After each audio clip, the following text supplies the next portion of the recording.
Nama saya Nur Fauziah, saya dari kelas Perbankan Syariah AS semester 5. Di sini saya akan mencoba menjelaskan materi pada bagian 1 dan materi pada bagian 2. Pada materi bagian 1 menjelaskan tentang manajemen dan sistem informasi manajemen. Sedangkan pada bagian kedua yaitu menjelaskan tentang evolusi sistem informasi manajemen.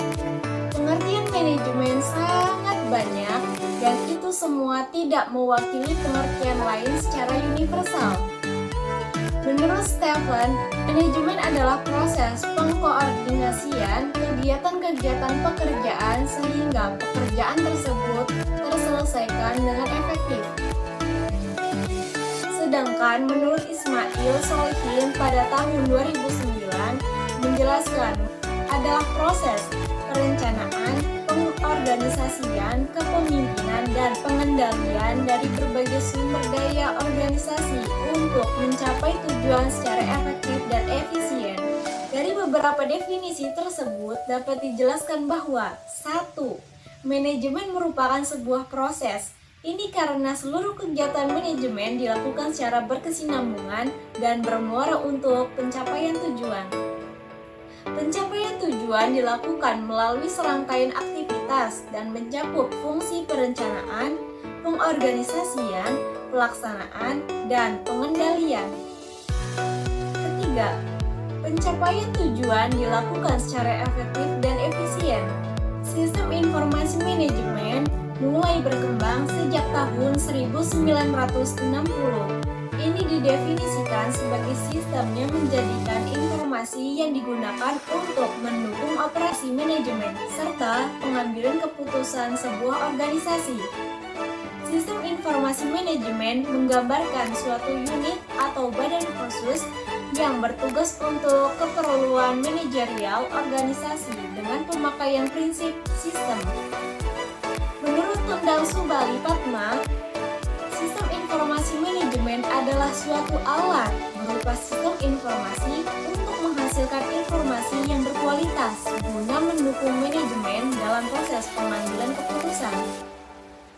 Dari penjelasan tadi, sistem informasi manajemen adalah suatu sistem yang mendukung pengambilan keputusan pada kegiatan manajemen dalam suatu organisasi.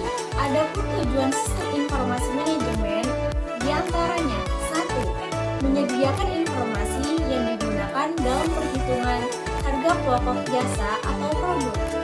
Yang kedua, menyediakan informasi yang digunakan dalam perencanaan, pengendalian, pengevaluasian, dan perbaikan yang berkelanjutan. Ketiga, penyediaan informasi untuk pengambilan keputusan.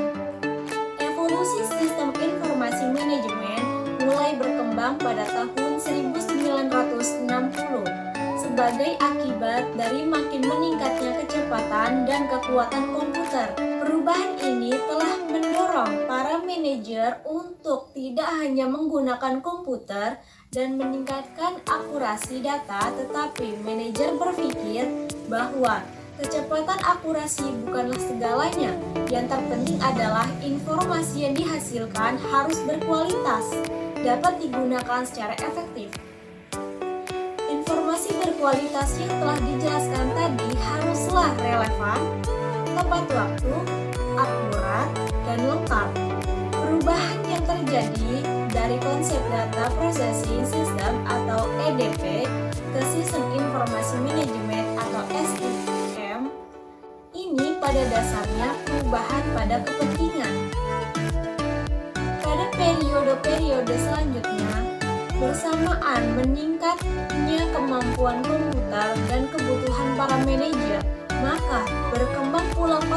lainnya di samping konsep sistem informasi manajemen, yaitu yang pertama, sistem informasi manajemen database atau SMDP atau DBMS.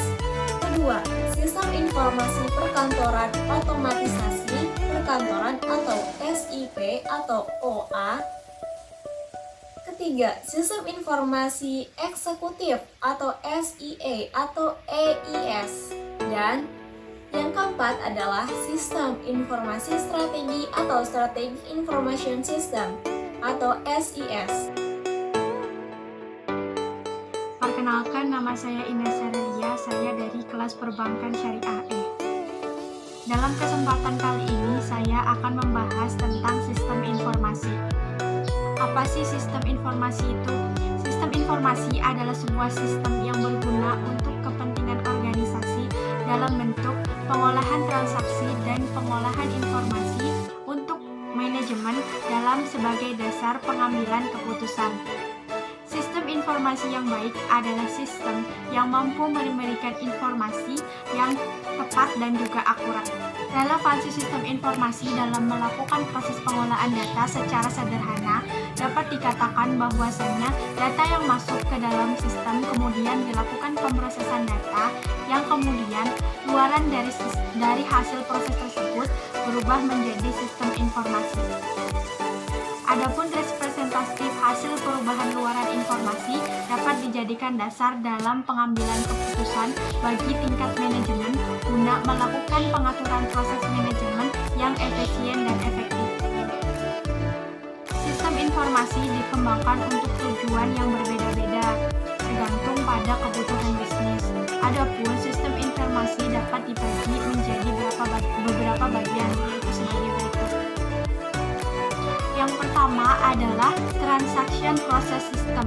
Transaction Process System adalah sistem informasi yang digunakan untuk transaksi bisnis yang rutin seperti gaji dan inventarisasi yang terkomputerisasi berdasarkan data-data yang diproses dalam jumlah yang besar.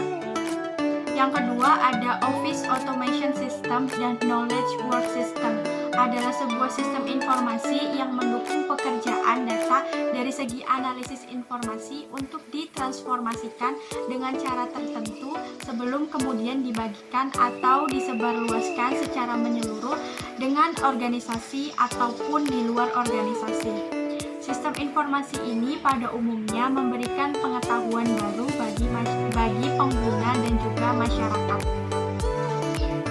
Yang ketiga adalah Sistem Informasi Manajemen atau SIM, yaitu adalah suatu sistem informasi yang menyediakan informasi bagi semua tingkat dalam organisasi ataupun perusahaan tersebut dengan penggunaannya dapat dilakukan kapan saja. Sistem ini tuh mencangkup pengolahan transaksi yang terkomputerisasi dengan interaksi antara manusia dengan komputer. Nah, dalam akses manajemen informasi sistem ini penggunaan mengimplementasikan data-data tersebut sebagai dasar untuk pengambilan keputusan. Nah, yang keempat ada Decision Support System. Sistem ini tuh merupakan bagian dari sistem informasi yang terkomputerisasi pada level yang lebih tinggi sebagai sistem yang menekankan pada fungsi dukungan keputusan-keputusan yang aktual. Nah, sistem ini tuh sangat cocok untuk orang-orang atau kelompok yang bergantung pada basis data sebagai sumber data. Yang kelima, ada sistem pakar dan kecerdasan buatan. Sistem pakar merupakan salah satu kelas spesial yang digunakan dalam praktik bisnis sebagai dampak penggunaan hardware dan software yang semakin banyak. Nah, secara efektif penggunaan sistem pakar ini dapat diterapkan dan diimplementasikan oleh seorang ahli yang memiliki kapasitas pengetahuan yang memadai guna menyelesaikan sebuah masalah. Selanjutnya, kecerdasan buatan sebagai pendorong untuk mengembangkan penggunaan mesin-mesin yang berfungsi secara cerdas. Nah, yang keenam ada Group Decision Support System atau disingkat GDSS dan juga Computer Support System Collaboration Work System. Group Decision Support System atau GDSS ini digunakan untuk memberikan alternatif keputusan yang terbaik sebagai solusi dalam pengambilan keputusan yang diambil oleh para eksekutif. Selanjutnya ada Computer Support Collaboration Work System atau disingkat CSSYS yang merupakan sistem yang terhubung dengan jaringan menggunakan komputer sebagai pendukung perangkat lunak. Yang terakhir itu ada Executive Support System. Executive Support System itu adalah sistem yang berfungsi untuk membantu para pengambil keputusan untuk menentukan serta membantu membuat kebijakan yang paling strategis bagi suatu perusahaan.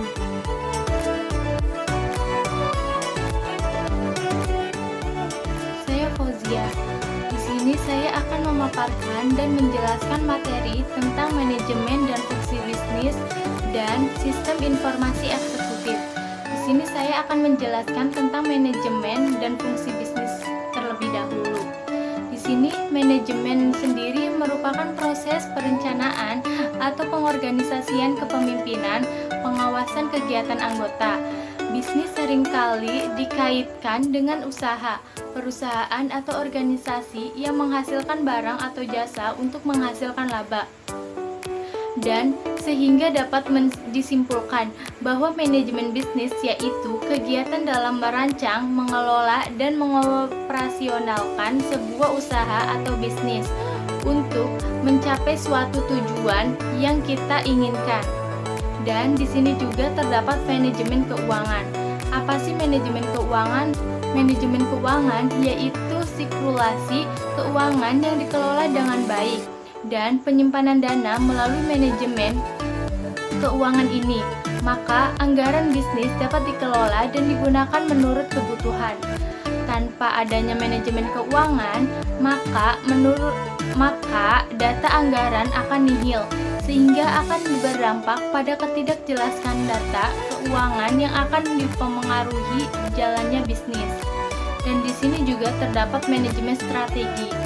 Manajemen strategi memiliki tujuan dari manajemen marketing, yaitu meningkatkan penjualan dan dikenalkannya produk di pasar. Dan sebelum barang diproduksi, kegiatan pemasaran harus sudah dilakukan. Pada dasarnya ada 3 konsep yang diterapkan dalam marketing, yaitu pada konsumen, penyusunan kegiatan pemasaran secara integral, secara kepuasan konsumen. Dan di sini juga saya akan menjelaskan tentang manajemen produksi. Manajemen produksi, kegiatan ini terkait dengan bagaimana sebuah proses produksi berjalan dengan baik sehingga menghasilkan barang atau jasa yang bermanfaat. Aspek-aspek dalam manajemen produksi ini meliputi perencanaan produksi dan barang yang diproduksi, mutu barang, jumlah barang, bahan baku, dan pengendalian produksi. Dan di sini juga saya akan menjelaskan manajemen distribusi. Manajemen distribusi ini merupakan usaha pengelola yang menyangkut ketersediaan dan penyaluran barang konsumen. Adapun manajemen sumber daya manusia dikaitkan dengan ketersediaan dan penilaian kinerja karyawan. Manajemen sumber daya manusia ini akan membantu Anda dalam menentukan standar keterampilan atau pengalaman pegawai yang dibutuhkan, pengaturan upah, pengalaman karyawan, serta memberikan kepuasan hak dan kewajiban karyawan.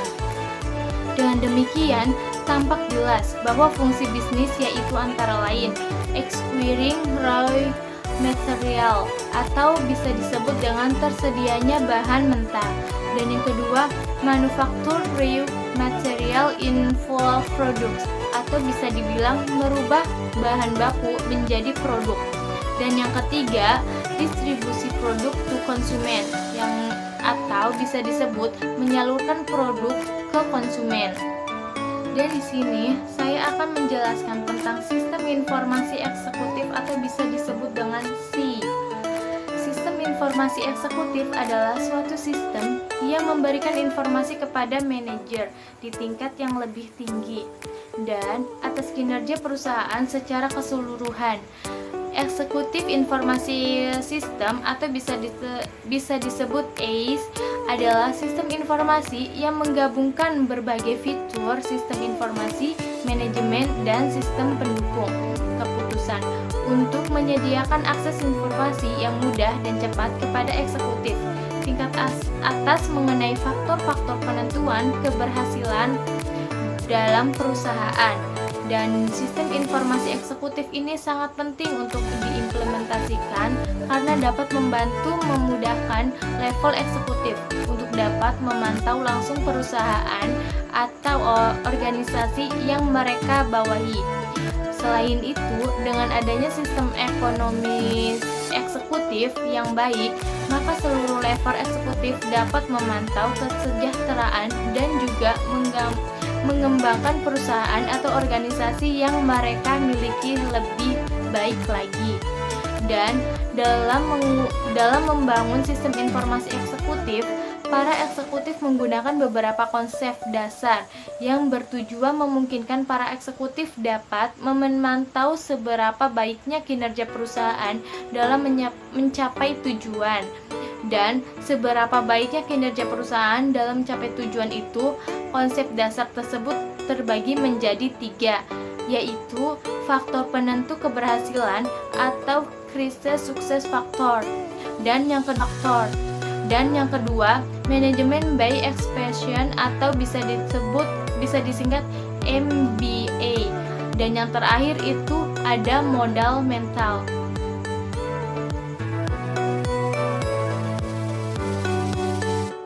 Saya Putri. Di sini saya akan menjelaskan tentang sistem informasi pemasaran dan sistem informasi produksi.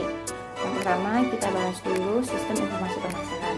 Sistem informasi pemasaran adalah subset dari sistem informasi manajemen yang menyediakan informasi untuk memecahkan masalah pemasaran perusahaan. Nah, sistem informasi pemasaran itu ada 6 komponen yang sama dengan sistem informasi pada umumnya. Yang pertama itu ada input, model, output, basis data, teknologi, dan kontrol. Nah, perbedaan komponen-komponen ini yaitu dilihat dari konteks letak dalam sistem informasinya. Misalnya, untuk sistem informasi pemasaran, maka komponen inputnya adalah tentang data pemasaran, dan komponen outputnya itu tentang laporan-laporan yang berisi informasi pemasaran. Yang pertama itu ada komponen input pemasaran. Nah, pada komponen input pemasaran ini, subsistem intelijen pemasarannya itu mengumpulkan informasi dari lingkungan perusahaan yang berkaitan dengan operasi pemasaran. Nah, kemudian subsistem ini meneliti khusus mengenai operasi pemasaran. Lalu selanjutnya ada komponen model pemasaran. Nah, model ini digunakan untuk menghasilkan informasi yang relevan yang sesuai dengan kebutuhan pemakai sistemnya. Nah, model di sistem informasi pemasaran ini banyak digunakan untuk menghasilkan laporan-laporan anggaran operasi, strategi penentuan harga, evaluasi produk baru, pemilihan lokasi fasilitas, dan lain-lain sebagainya. Lalu yang ketiga itu ada komponen basis data pemasaran. Nah, basis data pemasaran ini nih dibutuhkan untuk menghasilkan informasi-informasi yang dibutuhkan oleh semua manajer pemasaran. Lalu yang keempat ada komponen output pemasaran.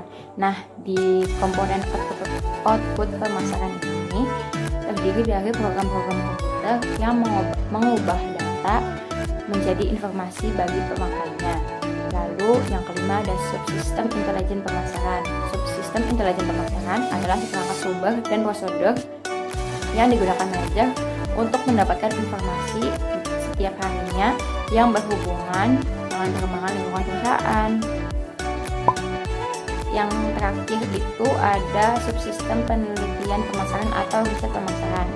Nah, ini merupakan sistem yang berhubungan dengan pengumpulan, pencatatan, analisis data pelanggan dan calon pelanggan. Manajer pemasarannya itu dapat menggunakan penelitian pemasaran untuk mengumpulkan segala jenis informasi, tetapi sebagian besar kegiatan ditunjukkan untuk pada pelanggan dan calon pelanggan.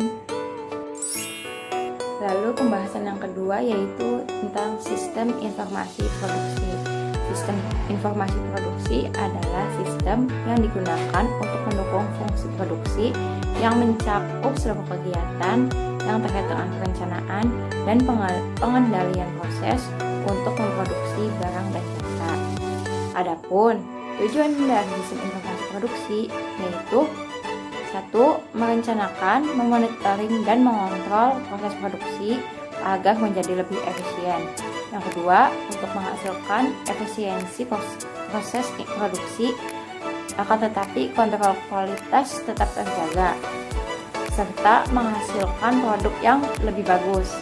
Yang ketiga, untuk mengurangi biaya dari penggunaan berbagai inventaris dengan mendapatkan kontrol material yang baik.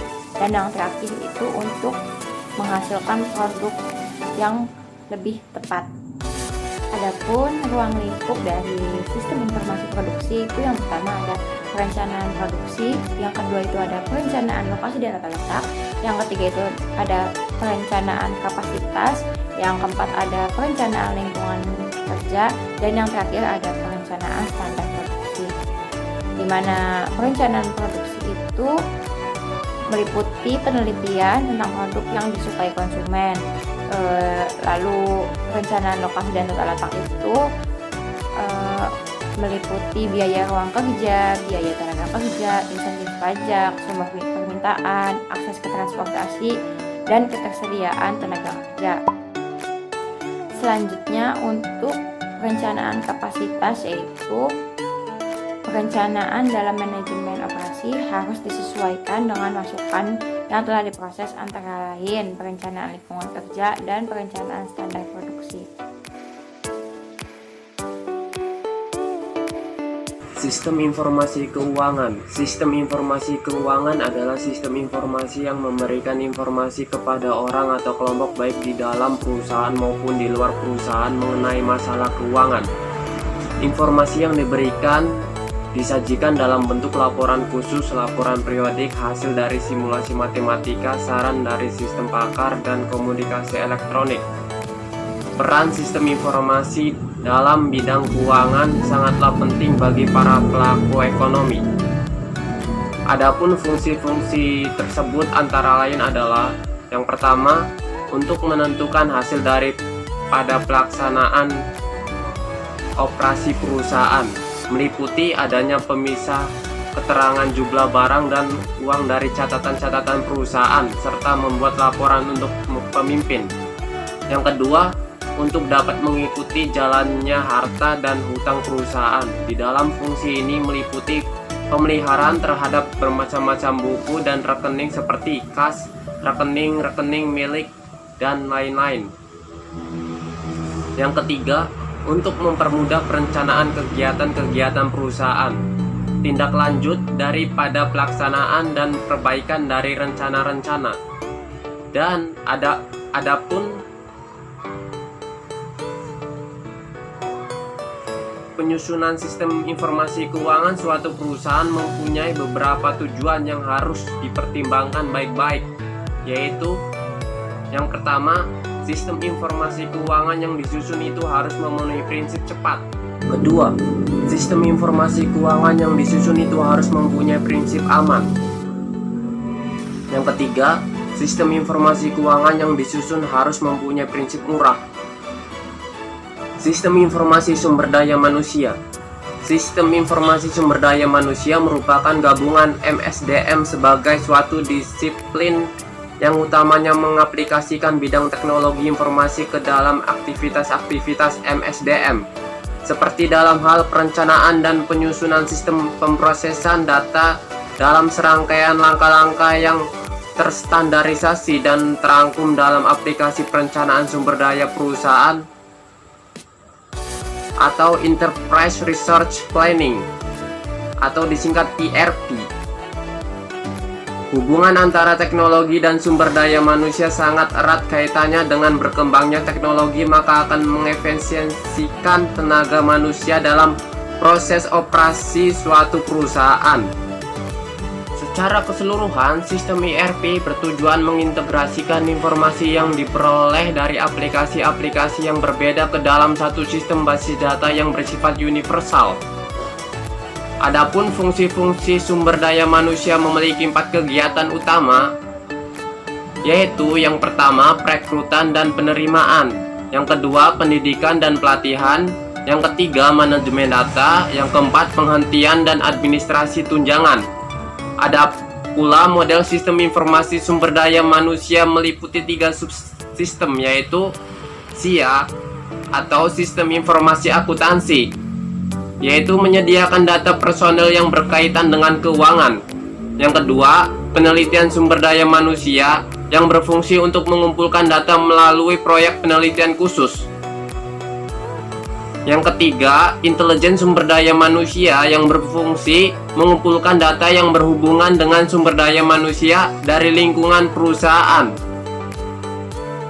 Kemudian dari model subsistem input dari sistem informasi sumber daya manusia dimasukkan ke dalam suatu database yang telah dirancang oleh perusahaan tersebut. Database sistem informasi SDM bukan hanya data mengenai pegawai tetapi juga mengenai perorangan dan organisasi di lingkungan perusahaan yang mempengaruhi arus personil. Model sistem informasi sumber daya manusia meliputi 6 subsistem output, yaitu pertama, subsistem perencanaan kerja, yang kedua, subsistem perekrutan, yang ketiga, subsistem manajemen angkatan kerja, yang keempat, subsistem tunjangan, yang kelima, subsistem benefit, yang keenam, subsistem pelapor lingkungan.